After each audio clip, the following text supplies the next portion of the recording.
À qui parlez-vous quand votre cœur déborde et que personne autour de vous ne peut ni comprendre, ni porter ce que vous ressentez? Si vous pouviez et deviez parler chaque jour à quelqu'un qui vous aime parfaitement, qu'est-ce que cela changerait dans votre vie? Et quand quelque chose ne va pas, est-ce que vous en parlez toujours à la bonne personne? À celle qui peut changer la situation? Si ces questions vous interpellent et si peut-être vous voulez poser, restez avec nous, on va en débattre aujourd'hui.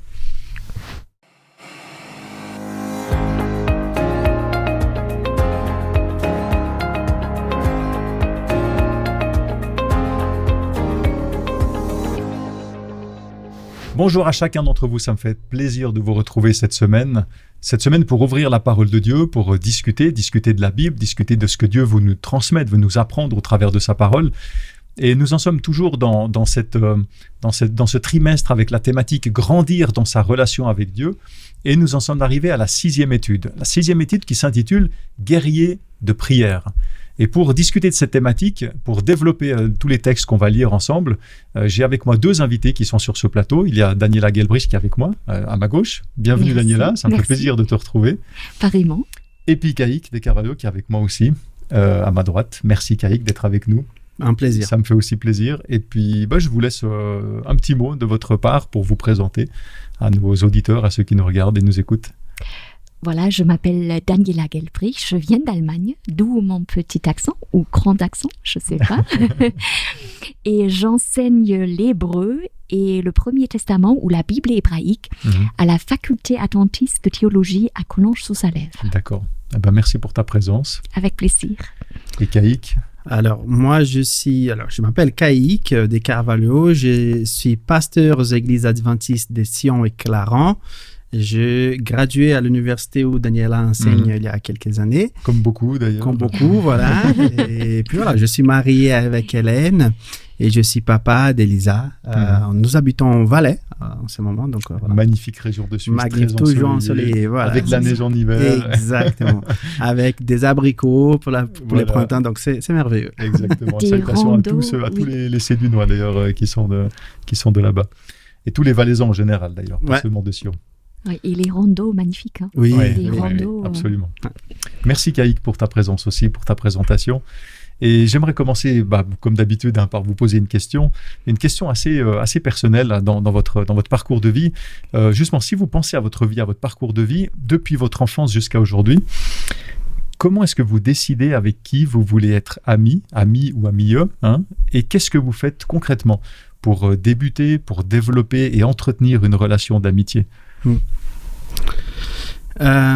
Alors, c'est vrai que choisir des amis, c'est toujours un sujet délicat parce que, une amitié pour moi, elle commence, en tout cas à mon expérience, c'est qu'elle commence de manière assez naturelle. Donc, dès qu'on a forcé une amitié, moi j'ai un peu du mal avec ça en tout cas. Et donc, ce qui m'a permis, parce que j'ai beaucoup déménagé dans ma vie, beaucoup, mais ce qui m'a permis de garder mes amitiés, pouvoir avoir des amitiés solides, concrètes, c'est parce qu'en fait, j'ai toujours eu la capacité de garder les contacts même si nous sommes à distance. Donc, par exemple, j'ai des amis en Argentine, au Brésil, aux États-Unis, en France, peu importe. Et puis, c'est pas très compliqué d'écrire un message, surtout de nos jours. Donc, de garder un petit contact pour ces liens pour nourrir quelque part l'amitié que nous avons. Et puis voilà, quand on a des amis qui visitent ou qui ont visité des amis, c'est toujours une joie de pouvoir se rencontrer. D'accord. Ok, merci. Tout simple, mais ça marche. Tout simple, exactement. Il y a des fois des petites recettes comme ça qui sont merveilleuses. Et toi, Daniela? Oui, je crois quand j'étais petite ou ado, je ne sais pas si j'ai réellement choisi mes amis. Honnêtement, ça se fait comme ça. Et je crois j'étais, ou je suis peut-être encore, quelqu'un de très, comment je dirais, toujours au service de l'autre, en quelque sorte. Donc j'avais toujours beaucoup d'amis où je les ai accompagnés même dans des moments difficiles et c'était apprécié. Donc j'avais aussi beaucoup d'amis. J'ai déménagé comme toi, Caïk, fréquemment. Donc, mais maintenant, à l'âge adulte, je réfléchis quand même à mes relations différemment parce que choisir un ami, c'est aussi ouvrir son cœur à cette personne et je crois qu'il faut choisir quelqu'un qui est digne de confiance déjà. Est-ce que moi je suis digne de confiance? Un point d'interrogation, c'est aussi une question qu'il faut se poser parce que c'est une réciprocité. Et voilà. Et pour moi, voilà, c'est vraiment complexe. Quelquefois, ça se fait comme ça. Hein, le courant passe, il y a une affinité. Mais je crois, dans l'amitié aussi, c'est un mystère relationnel. Mais c'est bien d'avoir un ami, déjà. Et c'est bien d'avoir un vis-à-vis aussi, intellectuellement parlant, émotionnellement parlant, une affinité, une compatibilité, même si l'autre est différent. C'est une singularité, comme moi je suis une singularité. Mais ce qui me plaît dans l'amitié, c'est l'intersubjectivité. Parce que l'autre, il va me remettre en question, il va être miroir. Et j'apprécie aussi l'honnêteté de la part de l'autre. Pas quelqu'un qui me fait valoir tout le temps. Non, quelqu'un qui est honnête à mon égard, honnêtement. Mais j'ai aussi fait l'expérience douloureuse de devoir arrêter une amitié parce qu'il y avait trop d'abus, vous voyez, parce que l'abus, quand on est exploité tout le temps, il faut aussi mettre des limites, etc. Cadres, donc j'ai traversé des expériences vraiment douloureuses. Parce que voilà, il y a des liens qui se créent, après il faut les arrêter pour stopper un peu l'abus. C'est compliqué. Compliqué. D'accord. C'est complexe. Hein. On est dans l'humain. Exactement. Il n'y a pas de recettes. Il y a des choses qui améliorent ou qu'il faut peut-être éviter. Mais au final, il y a qui rend plus facile. Mais... Tu sais, c'est comme l'éducation des enfants. Tu vois de quoi je parle là. Tout à fait. C'est très complexe. N'est-ce pas? Très bien. Merci beaucoup pour vos réponses, aussi pour cette livrée un petit peu. Hein. C'est des questions personnelles. Donc, merci pour cet éclairage-là. On va rentrer dans le texte biblique maintenant. On va ouvrir la parole de Dieu. Et j'aimerais vous proposer de prier avec moi maintenant. Seigneur notre Dieu, on te remercie pour ce temps qu'on peut avoir de réflexion, pour ce temps d'étude de ta parole que l'on peut prendre, et on te demande de nous aider par ton Esprit, Seigneur, par ton Esprit Saint, que tu puisses demeurer en nous, que tu puisses venir nous éclairer aussi, que tu puisses nous inspirer dans nos paroles, dans nos réflexions, que tu puisses aussi être avec tous ceux qui nous écoutent et qui nous regardent, et qui puissent eux aussi bénéficier de ces réflexions pour avancer dans leur propre chemin spirituel. Nous te les remettons entre tes mains, ainsi que nous-mêmes, au nom de Jésus. Amen. Amen. Alors cette semaine, le texte central de notre étude se trouve dans Psaume, au chapitre 116, et je vais lire les 2 premiers versets. Psaume 116, donc versets 1 et 2, je lirai dans la version dite à la colombe. « J'aime l'Éternel, car il entend ma voix, mes supplications, car il a tendu son oreille vers moi, et je l'invoquerai toute ma vie. » C'est un beau texte, hein, très, très poétique, que j'aime beaucoup. Et ce texte, alors c'est vrai qu'il dégage une certaine douceur, hein, quand on parle, voilà, il y a une bienveillance qui est dans ce texte qu'on ressent. Et on sent, quand on lit ce texte, que la relation entre l'auteur, donc le psalmiste, hein, celui qui a écrit ça, et Dieu, elle est plutôt sereine, j'ai presque envie de dire épanouie, elle est attentionnée, elle est pleine d'écoute, d'empathie. On sent un calme, une paix. Et j'avoue que ce texte, ça contraste assez avec notre titre, qui est « Guerrier de prière ». D'ailleurs, on peut aussi se demander si ces 2 termes, guerrier et prière, est-ce qu'ils vont vraiment ensemble, mais ça, peut-être, on va en débattre un petit peu, on va voir ce qu'on peut en ressortir. Mais voilà, j'aimerais revenir sur ce texte du psaume 16 que je viens de lire, et puis on sent, quand on lit ce texte, que c'est pas de la théorie. On sent que la personne qui a écrit ça, elle vit quelque chose, elle exprime quelque chose, une expérience personnelle, une relation vivante entre lui-même, entre le psalmiste et puis Dieu.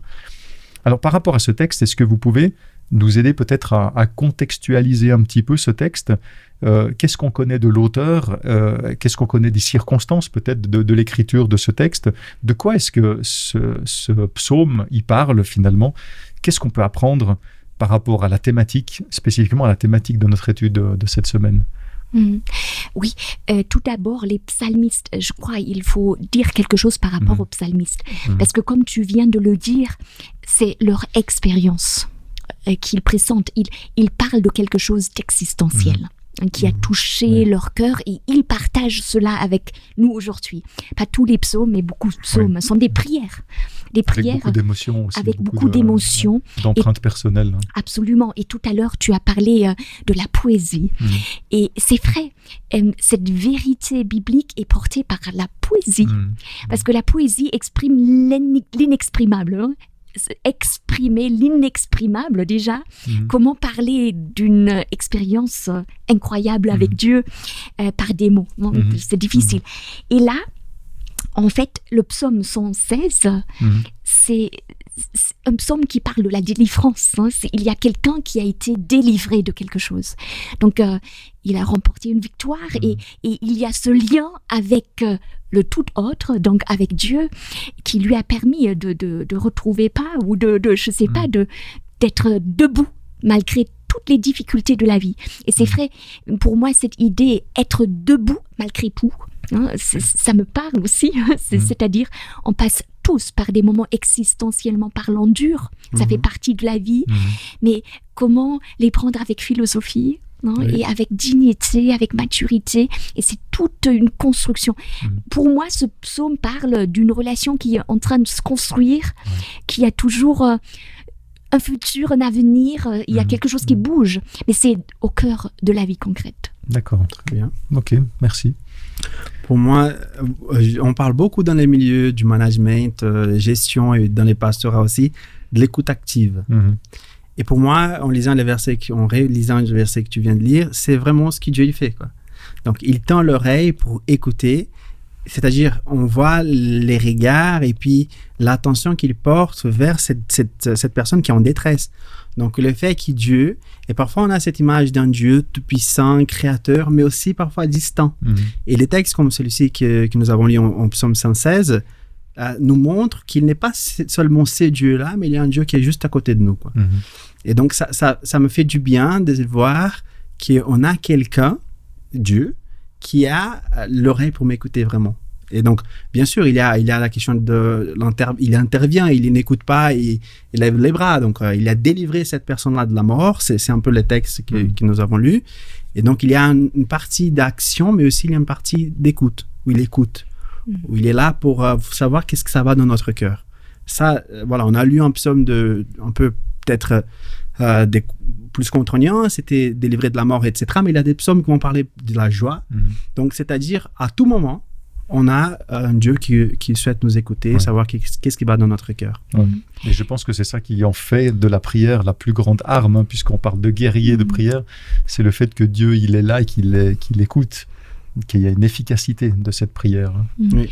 Et finalement, c'est très très beau parce que dans le Pentateuque et à travers toute la Bible, c'est toujours l'impératif plutôt à l'égard de l'être humain. Écoute la parole de Dieu, écoute la Torah, et le même verbe est utilisé pour Dieu qui nous écoute. Donc c'est une réciprocité qui fait partie de toute relation saine. Hein. C'est un Dieu qui est à notre écoute et qui fait silence pour nous écouter. Alors, dans nos discussions aujourd'hui, on va passer en revue deux personnages bibliques, et j'aimerais d'abord en aborder un pour voir, en discutant sur ces personnages, on va voir ce qu'on peut en apprendre pour nous aujourd'hui, pour notre vie de prière, pour notre relation avec Dieu. Le premier de ces personnages, c'est Daniel, que j'aimerais prendre avec vous. Daniel, c'est un homme important dans la Bible, c'est un prophète de l'Ancien Testament, que tu aimes bien appeler le Premier Testament, c'est juste, hein.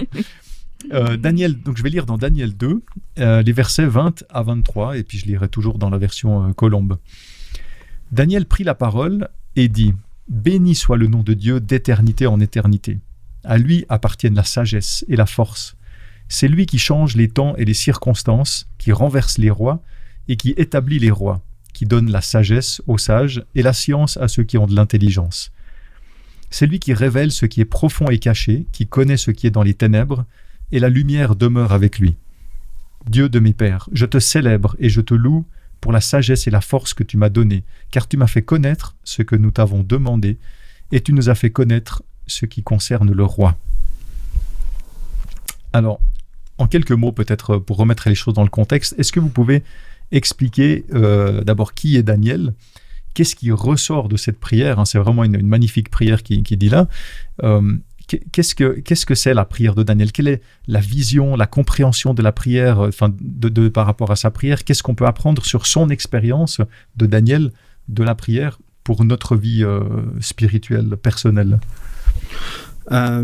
Daniel, pour moi, c'est pas par hasard c'est un personnage biblique très important aussi pour les Juifs que pour les chrétiens, mais c'est un personnage très très riche. Et en fait, si on prend son histoire, il a traversé plusieurs rois, donc il était conseiller de plusieurs rois et des différents royaumes. Donc, c'est-à-dire un homme en soi avec des caractères des caractéristiques importantes pour la vie de la société, quelque part.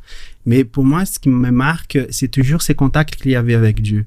Et donc là, tu as une belle prière de Daniel en 2, 20 à 23. Et on peut remarquer, il n'est pas écrit, donc Daniel, il a prié. Donc Daniel va faire une prière. Donc il a pris la parole, c'est-à-dire dans la Bible, on va trouver plusieurs formules pour indiquer une prière. Donc parfois, on va trouver, donc, par exemple, dans le livre d'Habakkuk, qui commence, on disait « J'écris à l'Éternel ». Donc c'est vraiment ces réflexes, comme un cri qui sort de l'homme et qui ça part au ciel quelque part. Donc, et Daniel, il y avait ces réflexes de prier. Donc on a ces textes-là. Et puis, si vous voulez bien lire avec moi les textes de Daniel 6, les versets 11. Donc, c'est un peu un contexte de crise. Il est jeté dans la fosse au lion, mais juste avant ça, il est écrit donc, dans les versets 11, je lis la version Parole de vie, « Quand Daniel apprend que le roi a signé cette loi, il rentre dans sa maison, à l'étage supérieur. Il y a des fenêtres qui s'ouvrent en direction à Jérusalem. Daniel a l'habitude de se mettre à genoux 3 fois par jour pour prier son Dieu et chanter sa louange. Vous voyez, donc, pour moi, et puis dans les chapitres 9 encore, Daniel, il va prier pour les autres, pas que pour lui. Et donc pour moi, dans cet aspect spécifique de la prière, Daniel, il est les croyants lambda. C'est-à-dire, il représente les croyants qui se communiquent avec Dieu à travers tous les moments de sa vie.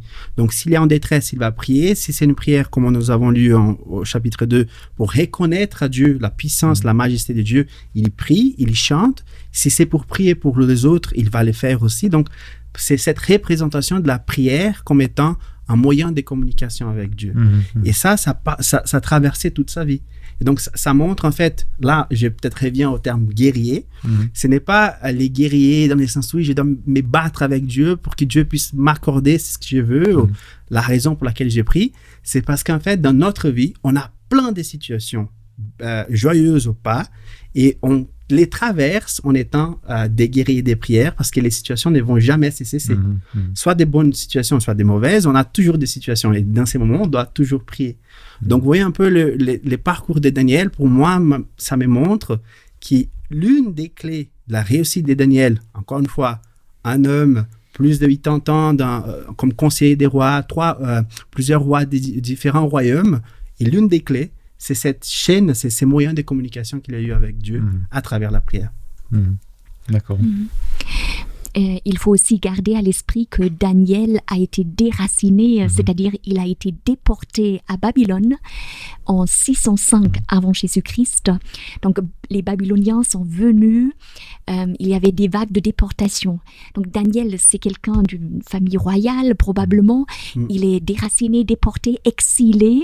Il vit à Babylone et après il est à la cour de Babylone et il renverse la sagesse babylonienne par sa foi, sa confiance en Yahvé, le Dieu d'Israël. Donc là, il y a aussi quelque chose à creuser parce que le livre de Daniel se trouve parmi la littérature de sagesse et dans la prière que tu as lue tout à l'heure, c'est la sagesse, c'est Dieu est la source de toute sagesse et Daniel, c'est un sage. Donc, c'est même le verbe discerner, avoir du discernement qui est le mot-clé du livre de Daniel. Et là, la prière, on voit quand même un lien de confiance entre Daniel et ce Dieu. En fait, Babylone, dans la pensée du Proche-Orient ancien, c'est Babylone qui a remporté la victoire sur Juda, sur Israël. Donc aussi, Babylone a remporté la victoire sur le Dieu d'Israël. Mais là, non, il y a une subversion de tout cela dans la vie de Daniel parce qu'il va garder un lien personnel, authentique, honnête, profond avec le Dieu d'Israël et il va faire une différence à la cour babylonienne. Il va préserver la vie des Babyloniens. Donc cette prière, c'est une force dans sa manière d'être et il a le courage d'aller contre-courant, de rester fidèle à lui-même tout en ayant du tact, de la compassion, d'amour pour son prochain, etc. C'est une manière d'être qui est attachante qu'on voit dans la personne de Daniel. Ouais, c'est intéressant, on n'est pas dans le faire, on est vraiment dans l'être, l'attitude. Oui. Et on se rend compte qu'on peut faire des choses extraordinaires avec Dieu en n'étant pas forcément au premier plan, toujours à combattre et à lutter pour ou contre quelque chose, mais des fois en arrière-plan, simplement avec une façon d'être, on peut remporter des victoires extraordinaires. Hein. C'est vraiment ce qui se voit ici. Tu as bien fait le contraste aussi entre des Babyloniens qui ont déporté les gens qui ont envahi Juda et qui les ont déportés à Babylone. Donc ça, c'est la partie visible, la force. Et puis finalement, le Dieu, quelque part, le Dieu, ici, on voit que le Dieu d'Israël, il est toujours supérieur. Il n'a pas été vaincu. Il est toujours supérieur. Mais ça, c'est quelque chose qu'on voit plus en douceur, par-dessous. C'est pas affiché publiquement. Ça l'est, mais progressivement. On va dire, ça se révèle progressivement. Oui. Et même, j'ai envie, c'est une belle liberté intérieure de la part de Daniel. Il est libre, même en étant emprisonné. Il est libre dans cette liberté intérieure qui dépasse la violence et tout ça. C'est une manière d'être. Ça m'interpelle après, je crois que Daniel peut me corriger si je me trompe, mais son lien avec les dieux d'Israël, avec les vrais dieux, était aussi puissant et un témoignage aussi fort que je pense que c'était Darius plus tard qui va dire les dieux de Daniel. Pour adorer les dieux de Daniel. Donc, c'est une connaissance qui peut-être les rois même ne l'avaient pas, mais par les témoignages que Daniel a prêtés, ça rend crédible le nom de Dieu. Et quelque part, c'est cette intimité, cette relation d'amitié et de confiance qui Daniel, et d'autres personnages aussi, mais qui Daniel a développé. Pour moi, ça me touche en fait. J'avance un petit peu pour prendre le deuxième personnage dont je vous ai parlé tout à l'heure. Alors, comme je dis, je prends c'est un autre exemple d'homme de prière. Il y en a beaucoup dans la Bible, j'en ai choisi 2. Mais voilà, on va s'arrêter déjà sur ces 2-là, mais parce qu'on peut déjà en apprendre beaucoup. Donc, ce deuxième personnage, c'est Enoch. Et j'aimerais lire avec vous le texte qui se trouve dans Genèse au chapitre 5, les versets 22 à 24. Enoch, après la naissance de Mathusalem, marcha 300 ans avec Dieu, et il engendra des fils et des filles. La durée totale de sa vie fut de 365 ans. Enoch marcha avec Dieu, puis il ne fut plus, parce que Dieu l'enleva. Alors, quand on parle d'Enoch, on a ce texte où il y a besoin de pas mal peut-être de compréhension et de commentaires. On sait assez peu de choses finalement sur Enoch. Ce qui interpelle, c'est ce dernier verset, le verset 24 que je viens de lire. Enoch marcha avec Dieu, puis il ne fut plus parce que Dieu l'enleva. Avec un texte si court, en quoi Enoch est-il un exemple de prière, vu que notre étude elle est focalisée sur la prière? En quoi Enoch est-il un exemple de prière? Qu'est-ce que ça signifie marcher avec Dieu? Dieu l'enleva. C'est des éléments clés de ce texte. Qu'est-ce que ça veut dire? Déjà que le verbe marcher est répété est clé. Dans cette généalogie d'Adam. Donc la généalogie, c'est un mot-clé du livre de la Genèse déjà. C'est la généalogie d'Adam. Et là, on a un Enoch qui marche avec Dieu. Et le verbe qui est utilisé en hébreu, c'est hithaler. Et le même verbe avait déjà été utilisé au chapitre 3, où le texte dit que Dieu se promène dans le jardin d'Éden le soir pour rencontrer l'être humain, pour discuter avec l'être humain. Donc, on a le même verbe. Donc, Dieu, hithaler, dans le jardin d'Éden, Enoch, hithaler, avec Dieu. Comme si le texte voulait dire, mais il a gardé un lien avec ce Dieu qui se promène le soir pour discuter, pour dialoguer. Pour moi, c'est ça le lien avec la prière, c'est-à-dire, malgré le fait que Dieu soit devenu invisible. On ne peut plus le toucher dans le jardin d'Éden en se promenant avec lui, mais on peut continuer de parler avec lui. Et donc, en quelque sorte, ce Enoch, il a des racines en Éden, malgré le fait de vivre dans ce monde absurde, déchiré, etc. Donc, pour moi, il garde une connexion. Il garde une connexion avec ce Dieu créateur. Et il vit ça au-delà d'Éden, dans ce monde en exil, si vous voulez. On parle de Daniel, il est en exil. Enoch aussi, il est en exil, dans ce monde où il y a des épines et des ronces. Donc, il n'est pas chez lui, parce qu'on a été créé pour ce jardin d'Éden. Donc, pour moi, il y a peut-être là cette idée, on se promène avec Dieu, bien qu'il ne soit plus là. Voilà. Ce parallèle avec le jardin d'Éden, c'est très pertinent. Oui. Et d'ailleurs, hithaler, ça traverse le Pentateuque. Parce qu'après, Dieu va hithaler avec son peuple à travers le désert, pour le délivrer d'ailleurs. D'accord. Donc, c'est un verbe qui est un fil rouge à travers le Pentateuque. Ok. Voilà, pour moi, il y a quelque chose d'intéressant, encore une fois, dans la durée des choses. Parce qu'en fait, on vit dans une société où les choses sont tellement vite. Et moi, je suis parti de cette société. Hein. Moi, je dis pas le contraire. Oui. On vit. Mais c'est une réalité. C'est une réalité où les choses, il faut aller vite, tout ça soit vite. Si on a devant un feu et que ça prend plus d'une minute pour s'ouvrir, wow, c'est la fin du monde déjà. Donc, et là, on voit des relations qui s'inscrivent dans les temps. Donc, Daniel, il a marché dans ce sens d'être avec Dieu pendant longtemps aussi. Et Enoch, il a marché avec Dieu pendant 300 ans. Donc, vous voyez, c'est cette relation d'amitié qui s'inscrit dans les temps. Les temps, ils génèrent des expériences avec Dieu. Donc, et même pour les peuples d'Israël, les jours où ils ont quitté l'Égypte, jusqu'à les jours où ils sont arrivés juste au moment de passer à la terre promise, il y a eu toute une période où Dieu s'est révélé, il y a des expériences qui ont été vécues.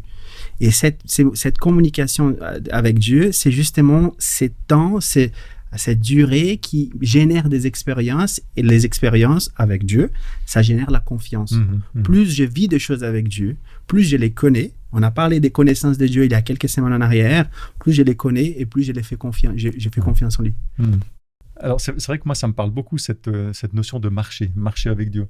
Une chose toute simple, enfin on parle de relation hein, déjà dans le jardin d'Éden comme tu l'as dit avant.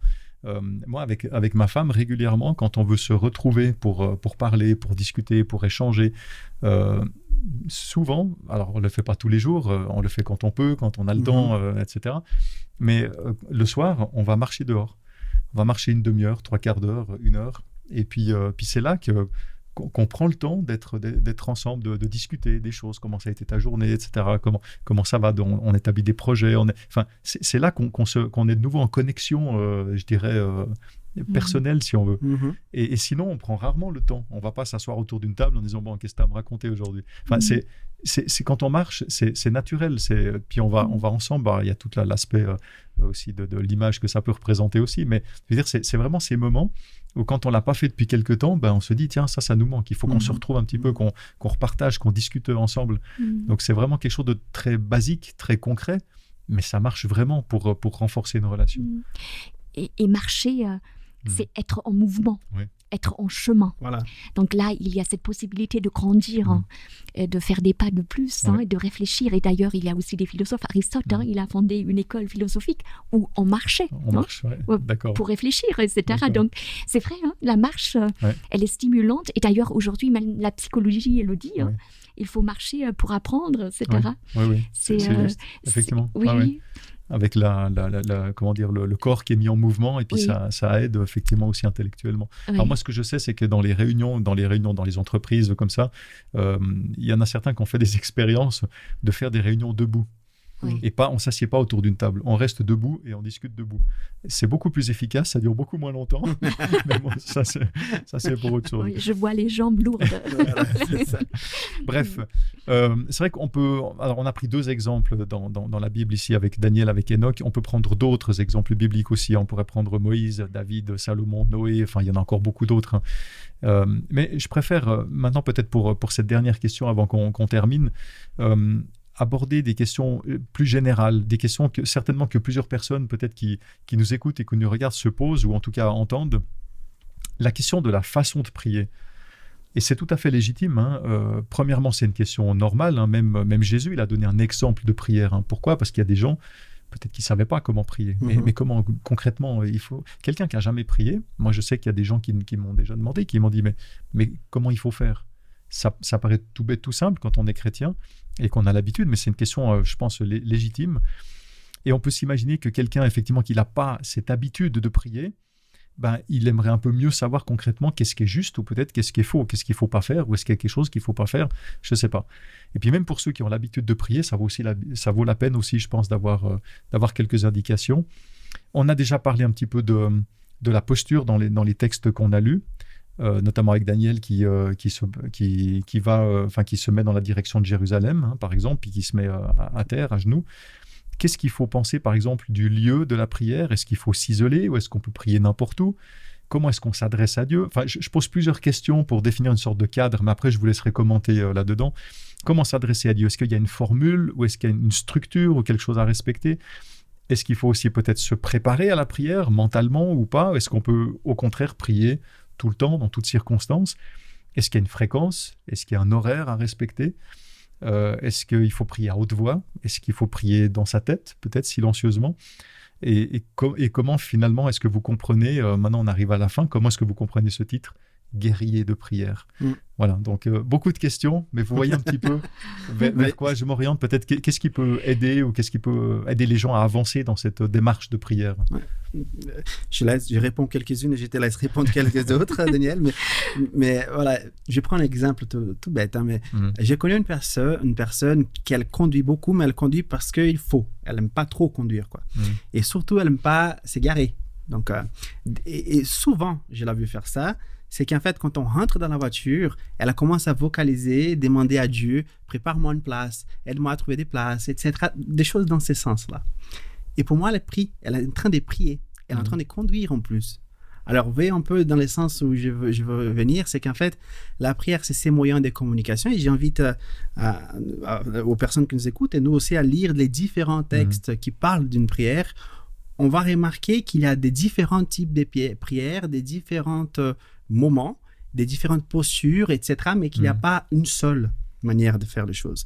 Donc, on peut prier debout, on peut prier assis, à genoux. David a passé 3 jours, je pense, par terre pour prier pour la vie de son fils. Il y a des prières publiques, il y a des prières qui sont privées, mais le plus important, c'est de garder à l'esprit ce qu'on ne prie pas au hasard, à l'univers.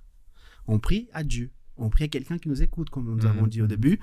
Cet être-là, quelque part, cette divinité, elle est créateur de l'univers. Donc, bien sûr, ça demande un peu de respect. On parle avec un ami, quelque part, mais on adresse avec les respects et la majesté que Dieu il mérite. Mais la manière comme on prie, c'est très divers. Donc, je dis, cette personne qui a prié en train de conduire, on va trouver des personnes dans la Bible qui vont prier parce qu'ils sont angoissés, d'autres vont prier parce qu'ils sont joyeux. On peut vraiment retrouver de tout.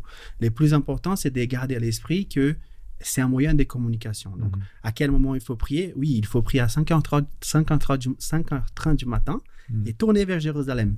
Je ne peux pas dire ça parce que ça appartient à la personne de savoir comment elle doit se communiquer avec Dieu. On peut regarder les textes bibliques. Et là, j'ai remercié à Dieu parce qu'on a tous les livres des psaumes. Ce sont 150 prières, quelque part, que nous avons pour nous inspirer. C'est des expériences concrètes que les personnes ont vécues et que ça peut nous parler aussi, par exemple. Donc, si une personne ne sait pas comment prier, j'invite vraiment à lire les livres des psaumes, qu'il y a des belles prières là-dedans. Ouais. D'accord. Merci. Voilà, beaucoup de questions, beaucoup de réponses. Oui, voilà, exactement. Mais c'est très bien, c'est très enrichissant, vraiment. D'accord. Je repars dans le psaume 116, où un verset déclare « Dieu est rempli de compassion ». Et je crois, moi, je ne suis pas la bonne personne pour parler de la forme, parce que je m'intéresse toujours au fond. Mais je pense à toutes ces prières formulées de façon silencieuse dans le cœur humain désespéré. Pour moi, il y a un cri silencieux qui peut passer parce qu'il y a un tel désespoir qu'on n'est plus capable de formuler des mots ou de mettre des mots là-dessus. Donc là aussi, c'est un Dieu qui écoute, qui entend. Et on voit ça à travers toutes les pages bibliques. C'est un Dieu qui entend un cri silencieux, honnête, sincère. Et pour moi, c'est le fond qui compte, c'est-à-dire c'est plutôt cette honnêteté, cette sincérité dans le cœur humain. Parce qu'il y a des textes bibliques, les prophètes qui vont dire, mais ce Dieu, il est fatigué de toutes ces formes de prière, il n'en peut plus. Vous voyez ce que je veux dire? On peut avoir la meilleure forme possible et voilà, c'est vraiment le cœur. Et je crois que parler à Dieu, c'est vraiment quelqu'un où cette confiance naît dans la relation concrète, dans la durée, parce que la confiance naît après avoir connu quelqu'un, après avoir cheminé avec quelqu'un. Donc pour moi, pour tous ceux qui cherchent une prière avec Dieu, c'est commencer. Il faut commencer à lui parler. Il n'y a pas de mauvais mots. Exactement, il n'y a pas de mauvais mots. Et c'est vrai, ce Dieu, c'est quelqu'un qu'on peut respecter, qu'on peut aimer, qui est digne de confiance. Donc pour moi, ça se construit. Après, comme tu dis, il y a des prières à l'église, etc. Mais quelquefois, ça reste vide. Vous voyez ce que je veux dire? Pour moi, un cri silencieux du cœur vaut mieux que voilà toutes les belles prières qu'on puisse formuler. Vous voyez ce que je veux dire? Donc pour moi, ce qui m'intéresse, c'est le fond. C'est le fond. Et on peut tout dire à Dieu. Sans devoir avoir peur d'être trahi, blessé, etc. Parce qu'on a peur. Oui. Lorsqu'on ouvre son cœur, on se rend vulnérable, on a peur. C'est ça, on s'expose. On s'expose. Ouais. Et cette nudité qu'on veut cacher à tout prix à partir de Genèse 3, parce qu'on a peur de l'autre. On a vraiment peur à souffrir. C'est vrai que ça si on reprend le conseil de Caïque, comme tu disais, de lire les psaumes, comme conseil, on voit dans les psaumes toute cette diversité d'émotions avec des gens qui ne sont pas contents, qui en veulent à Dieu et qui l'accusent presque. Et là, on se rend compte que et Dieu, il écoute. Dieu, il ne va pas faire des reproches, il ne va pas envoyer le feu du ciel sur le psalmiste. Non, et ça finit toujours... Enfin, c'est quelque part notre nature humaine qui s'exprime. Et Dieu, il la connaît, il le comprend. Moi, j'abonde tout à fait dans vos exemples, dans vos réponses que vous avez données. Peut-être, je dirais juste une petite chose. Alors, je suis fondamentalement d'accord avec toi aussi pour le fond. Hein. Je pense que ça dépend avec quel cœur, d'abord, on s'exprime envers Dieu. Mais dans certaines circonstances, la forme peut avoir son importance. Bien sûr. Et je pense que ça, c'est important de le dire. Ça peut mettre... comment est-ce que je peux dire? Ça peut mettre déjà, quand on met une forme, alors il faut déjà peut-être avoir le temps, le pouvoir, mais quand on met une forme, on se prépare à quelque chose. Si on ne met pas la forme, on a tendance à moins se préparer. Donc quand il y a quelque chose qui est important pour nous, en général, on se prépare avant, puis on fait très attention de ceci, cela, parce que c'est important pour nous. Ça ne veut pas dire qu'il faut tout le temps mettre des formes. Hein. De nouveau, je ne suis pas en train de dire ça. C'est l'équilibre. Mais ça peut, dans certains cas, ou peut-être certaines circonstances, ou certaines personnes, ou je ne sais pas, ça peut aussi avoir un impact très positif parce que ça nous met en condition. Il y a aussi une sorte de régularité. Des fois, on a tous un peu des hauts, des bas aussi dans notre vie relationnelle avec Dieu, dans notre vie spirituelle. Et peut-être que des fois, en mettant des formes, ça met une certaine rigueur de prière. Par exemple, de se lever à telle heure ou de se mettre, d'avoir une sorte de petit rituel. Et le rituel, il est très, très symbolique aussi. Il est rattaché à une symbolique qui, nous, en tant qu'êtres humains, nous aide. Ça aide pas Dieu, hein, mais ça va nous aider, nous, à être en relation avec Dieu. Ça peut aider. Je dis pas que c'est la forme qui importe. Hein. Donc, le fond reste le plus important. Mais dans certaines circonstances, je pense que ça peut être important. Et c'est important ce que tu dis, surtout, je crois, par rapport à notre société que tu décris, de chercher le silence, de couper avec ce rythme frénétique dans lequel on est tout le temps. Et c'est vrai, entrer dans le silence, se préparer peut-être pour rencontrer l'autre, etc., une prise de conscience, créer un espace de liberté et tout ça. Et même, il y a des textes qui parlent du fait que quelqu'un s'agenouille. J'arrive jamais à prononcer ce verbe. Mais aussi, ou être debout, hein, c'est vrai, fermer les yeux dans les traditions chrétiennes, etc. C'est quand même une symbolique qui est forte. Hein. Ça, c'est clair. Absolument. Et voilà, j'ai dit, il n'y a pas de mauvais mots, mais bien sûr, on s'adresse à Dieu, il faut tenir ça en compte.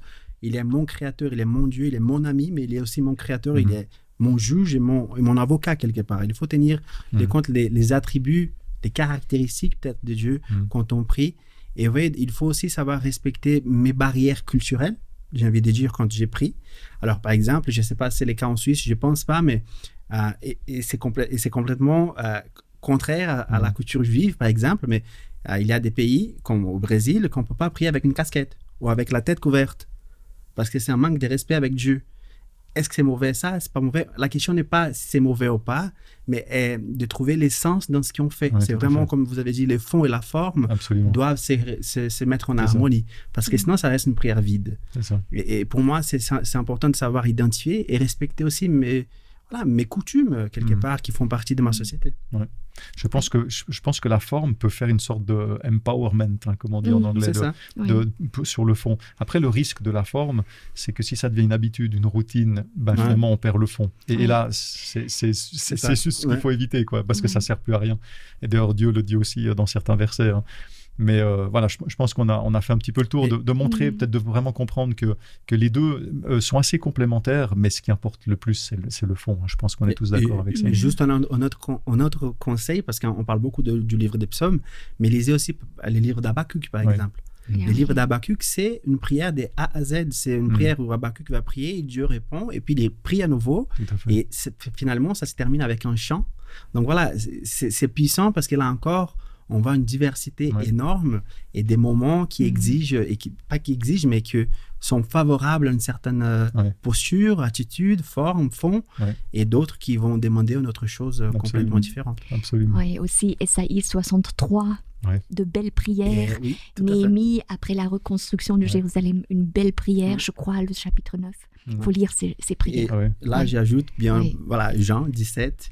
Voilà. La prière de Jésus. Vous voulez que je continue aussi, hein? Job, c'est très Jonas, il y a Moïse qui a beaucoup parlé avec Dieu. Non, mais effectivement, c'est tous des exemples de prières, de relations entre l'humain et Dieu qui sont extraordinaires. On arrive gentiment au bout, mais avant de terminer, j'aimerais vous demander aussi, qu'est-ce que vous retenez? De cette étude sur la prière, qu'est-ce qu'on peut retenir? Qu'est-ce qui est important et qu'est-ce qui ne l'est pas, à votre avis? Oui, en fait, j'ai amené une petite réflexion autour de la prière que j'aimerais partager. Alors, je t'en prie. Et prier, c'est devenir. Prier, ce n'est pas parler à Dieu, c'est écouter Dieu qui me parle. Prier, ce n'est pas demander à Dieu, mais recevoir ce qu'il veut me donner. Prier, ce n'est pas être exaucé par Dieu, mais exaucer Dieu qui me prie. Prier, ce n'est pas demander pardon à Dieu, mais m'offrir à celui qu'il me propose. Prier, ce n'est pas m'offrir à Dieu, c'est l'accueillir dans l'offrande qu'il me fait de lui. Prier, c'est mourir et ressusciter. Merci beaucoup. Merci beaucoup pour ce texte. Est-ce que tu as quelque chose à rajouter? Voilà, vraiment pas. C'est comme Daniel a dit, c'est un très bon texte, très joli texte. C'est un très très beau texte. Donc ça vaut la peine pour ceux qui nous regardent, qu'ils fassent pause un petit peu en arrière quelques secondes et puis de réécouter ça. Exactement. Voilà, c'est ce que je les invite à faire. Très bien. Merci beaucoup pour vos réflexions. Ça m'a fait très plaisir de vous avoir avec moi aujourd'hui sur ce plateau. Voici les 5 essentiels de la semaine. La prière est une relation vivante, pas une simple formule. Dieu est vivant et il écoute réellement. Deuxièmement, Dieu entend et il agit. La prière repose sur la confiance, même s'il n'y a pas de réponse immédiate. Et troisièmement, la régularité transforme le caractère. Comme Daniel, la fidélité prépare au temps de crise. Quatrièmement, marcher avec Dieu est un mode de vie. À l'image d'Enoch, la communion avec Dieu se vit chaque jour et à chaque instant. Et cinquièmement, être un guerrier de prière, c'est lutter contre le doute, la peur, le découragement. La prière devient un acte de foi courageux. Voilà, ça me fait plaisir de vous avoir eu avec nous. Encore merci. Et puis, je ne manquerai pas de vous réinviter pour qu'on puisse discuter d'autres thématiques. En tout cas, ça m'a fait très, très plaisir de vous avoir avec moi. À moi, le plaisir. Merci beaucoup. Oui, merci Eric. Merci. Avec plaisir. Et puis, je vous remercie vous aussi pour votre fidélité, vous qui nous regardez régulièrement. J'espère que ces thématiques, ces discussions vous auront aussi été utiles et auront stimulé des choses dans votre vie spirituelle, dans votre recherche, dans votre recherche de compréhension, recherche de la parole de Dieu, de mieux comprendre, d'étudier la parole de Dieu. Et je vous invite à vous abonner si ce n'est pas déjà fait, à mettre le petit pouce aussi et peut-être à partager aussi cette vidéo. Alors partager, c'est pas, comme je dis régulièrement, c'est pas juste un petit bouton et puis envoyer à la personne. Partager, c'est aussi peut-être en discuter avec les autres, regarder ça ensemble, continuer cette discussion en groupe, peut-être en église, peut-être à la maison avec des amis ou avec d'autres personnes, mais continuer cette réflexion, continuer l'étude de la parole de Dieu, continuer à ouvrir cette parole, à la lire et continuer à prier puisque c'est une thématique de prière. Ça va bien sûr ensemble. Je vous souhaite une très bonne semaine et je vous dis à bientôt.